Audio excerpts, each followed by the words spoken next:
নারায়ণগঞ্জের রাজনীতিতে যখনই উত্তেজনার পারদ চড়ে তখনই এক নাম ঘুরে ফিরে আসে, জাকির খান। তার নাম উচ্চারিত হলেই শহরের অলি গলিতে ছড়িয়ে পড়ে এক অদ্ভুত সাসপেনশন, যেন কোনো সিনেমার দৃশ্যপট বদলাচ্ছে। শামীম ওসমান যখন বলছেন খেলা হবে আর আমরা খেলব, তখন শহরের রাজনীতির মঞ্চে আরেকটি ছায়া নড়ে চড়ে ওঠে। কে এই জাকির খান? কেন তিনি এত আলোচনার কেন্দ্রবিন্দুতে? তার জীবন কি শুধুই অপরাধ আর ক্ষমতার গল্প, নাকি এর আড়ালে লুকিয়ে আছে আরো কোনো গভীর রহস্য? 1989 সাল, নারায়ণগঞ্জের রাজনীতিতে তখন শামীম ওসমানের একচ্ছত্র আধিপত্য।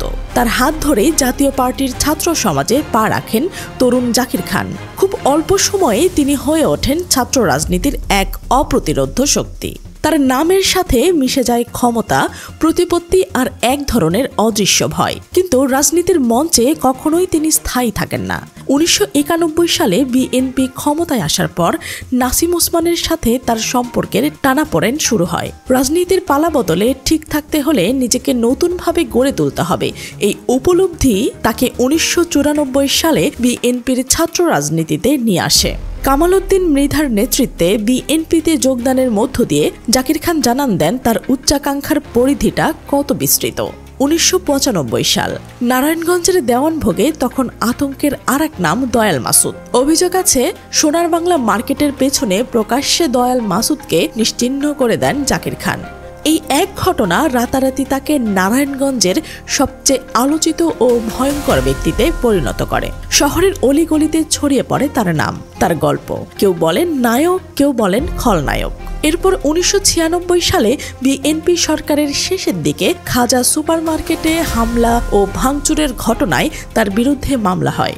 আদালত তাকে 7 বছরের সশ্রম কারাদণ্ডে দণ্ডিত করে। তিনি নাটকীয়ভাবে অল্প দিনের মধ্যেই প্রেসিডেন্টের সাধারণ ক্ষমতায় মুক্তি পান। শহরে তখন গুঞ্জন, স্বরাষ্ট্রমন্ত্রী আব্দুল মতিন চৌধুরীর নাতি হওয়ার সুবাদে কি এত সহজে মুক্তি, নাকি তার পেছনে কাজ করছে কোনো অদৃশ্য শক্তি? কিন্তু ভাগ্য যেন তার পিছু ছাড়ে না। আওয়ামী লীগ সরকারের ক্ষমতায় আসার মাত্র 7 মাসের মাথায় আবারও আইনি জটিলতায় পড়েন জাকির খান। এবার অভিযোগ কাশিমপুর বাংলা বাজারে এক ঠিকাদারের কাছে চাঁদা দাবি। আদালত তাকে 5 বছরের সশ্রম কারাদণ্ডে দণ্ডিত করে। 4 বছর জেলেই কাটাতে হয় তাকে। কিন্তু শিকলবন্দি জীবনও থামাতে পারেনি তার রাজনৈতিক উচ্চাকাঙ্ক্ষা। 1999 সালে অল্প সময়ের জন্য মুক্তি পেয়ে জেলা ছাত্র দলের সভাপতির পদ দখল করেন। শহরে বিশাল গাড়িবহর নিয়ে মুক্তির মহড়া দেন, যেন জানিয়ে দেন তিনি ফিরে এসেছেন। তার এই বেপরোয়া আচরণ আইন শৃঙ্খলা বাহিনীর নজর কাড়ে। 2001 সালে তত্ত্বাবধায়ক সরকারের আমলে আবারও কারাগারে পাঠানো হয় তাকে। বিএনপি ক্ষমতায় আসার পরও 5 মাস কারাবন্দী থাকতে হয়। ঘন ঘন গ্রেপ্তার আর অপ্রত্যাশিত মুক্তির এই খেলা তাকে নারায়ণগঞ্জের রাজনীতিতে এক রহস্যের চরিত্রে পরিণত করে। 2003 সালের 18 ফেব্রুয়ারি নারায়ণগঞ্জের ইতিহাসে এক কালো দিন। গার্মেন্টস মালিকদের সঙ্গে বিকেএমই এর প্রতিষ্ঠাকালীন পরিচালক ও সাবেক সভাপতি সাব্বির আলম খন্দকার আততায়ীর গুলিতে প্রাণ হারান। বিএনপির সাবেক নেতা তৈমুর আলম খন্দকারের ছোট ভাই ছিলেন তিনি। সন্ত্রাস আর চাঁদাবাজির বিরুদ্ধে সরব থাকার মাসুলি তাকে দিতে হলো প্রাণ দিয়ে। এই হত্যাকাণ্ডের সারা দেশে তীব্র প্রতিক্রিয়া সৃষ্টি করে। মামলার আসামির তালিকায় উঠে আসে জাকির খানের নাম। তখনই নারায়ণগঞ্জ ছেড়ে পালিয়ে যান থাইল্যান্ডে। থাইল্যান্ডের সুকুম্বিক এলাকায় কয়েক কোটি টাকা খরচ করে ড্রেস নামের একটি 8 তলা বিশিষ্ট 3 স্টার হোটেল কিনে ফেলেন জাকির খান। একজন প্রাক্তন ছাত্র নেতা কিভাবে বিদেশের কোটি কোটি টাকার ব্যবসা দাঁড় করালেন, সে প্রশ্ন আজও অনেকের মনে ঘুরপাক খাচ্ছে। দেশে তার বিরুদ্ধে 3 ডজনেরও বেশি মামলা ঝুলছে, যার মধ্যে রয়েছে 4টি হত্যা মামলা।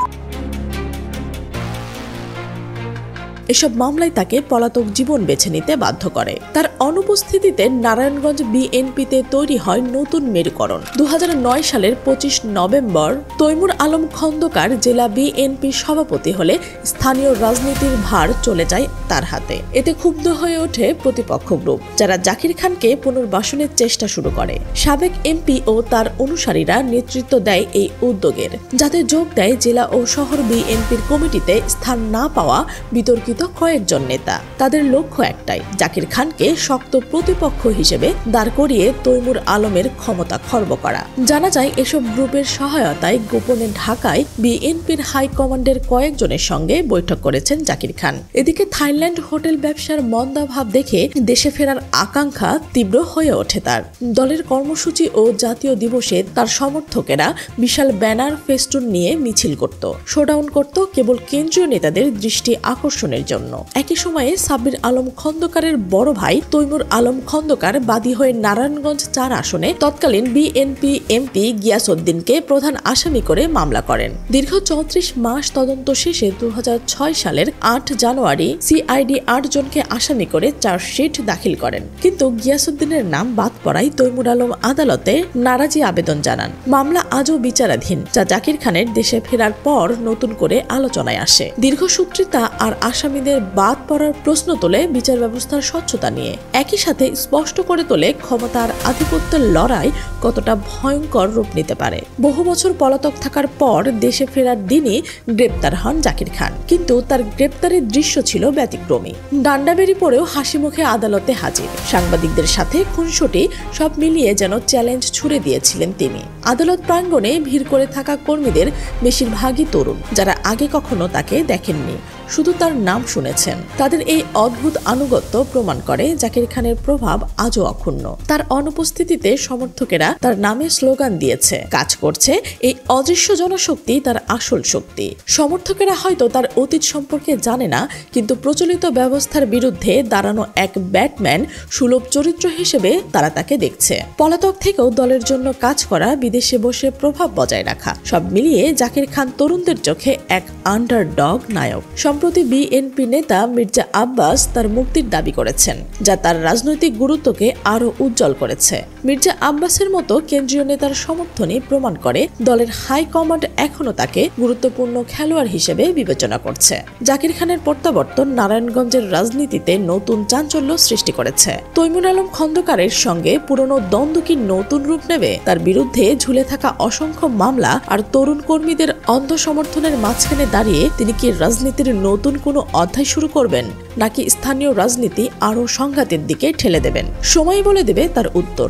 তবে নিশ্চিতভাবে বলা যায়, জাকির খানের জীবন যেন এক উন্মোচনযোগ্য উপন্যাস, যেখানে প্রতিটি বাঁকে লুকিয়ে আছে নতুন রহস্য আর চমক। এটি শুধু একজন বিতর্কিত নেতার গল্প নয়, এটি ক্ষমতা, প্রতিপত্তি ও জনসমর্থনের জটিল সমীকরণের কাহিনী। নারায়ণগঞ্জের রাজনীতির এই অন্ধকার গলিতে জাকির খানের নামের এই রহস্য পুরুষের গল্প শেষ হয়নি, বরং প্রতিটি নতুন অধ্যায়ে আরো গভীর হয় তার চারপাশের ধোঁয়াশা। তার জীবনের প্রতিটি বাঁক, প্রতিটি সিদ্ধান্ত, প্রতিটি সংঘাত, সবকিছুই যেন এক অদৃশ্য শক্তির ইশারায় পরিচালিত। কে জানে আগামী দিনের নারায়ণগঞ্জের রাজনীতির মঞ্চে আবারও কি নতুন চমক অপেক্ষা করছে? জাকির খান কি পারবে নিজের অতীতের ছায়া কাটিয়ে নতুন আলোয় ফিরতে, নাকি তার গল্প আরো একবার অন্ধকারে হারিয়ে যাবে? উত্তর খুঁজছে পুরো শহর, আর অপেক্ষায় আছে পুরো দেশ।